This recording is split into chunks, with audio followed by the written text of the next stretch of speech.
कधी मम्मी पप्पांचा आणि अनोळखी लिंक येते आणि आपण त्याच्यावरती क्लिक करतो. झालं अकाउंट साफ. प्रश्न पडला असेल ही मंडळी काय शोधतात?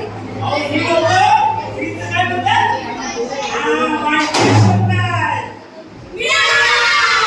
वायफाय मिळालं पण अकाउंट साफ. मुलांना आता घाबरायचं नाही, कारण या विरुद्ध लढण्यासाठी आता SBI स्टेट बँक ऑफ इंडियाची टीम सज्ज झालेली आहे आणि ते काय म्हणताय? सुनो सुनो तो सायलेंट